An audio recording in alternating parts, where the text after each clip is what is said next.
Vítajte, milí diváci. Teraz si niečo povieme o paralelnom zapojení LED diód. Máme 5 LED diód, ktoré sú zapojené paralelne. No a sú tu dve základné možnosti. Prvou možnosťou je, že majú spoločný rezistor. Tu v tomto zapojení je však väčšia poruchovosť, čiže súhlasím s kolegami z Českej republiky, že ak je to zapojené takto a dôjde k poruche tohto rezistora, nebude svietiť ani jedna LED dioda. Preto je lepšie takéto zapojenie, že každá z tých LED diód má vlastný rezistor a to spolu je spájané paralelne.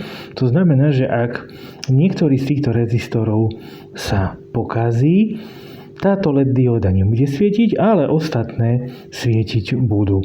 To znamená, že pri paralelnom zapojení môže byť spoločný rezistor, alebo potom má každá LED dióda individuálny rezistor.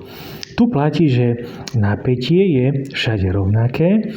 Elektrické prúdy z jednotlivých LED diód sa ščítavajú a na zdroj alebo zo zdroja vychádza potom súčet všetkých týchto prúdov. To znamená napríklad 5 LED diód, tak 5-násobný je výsledný prúd.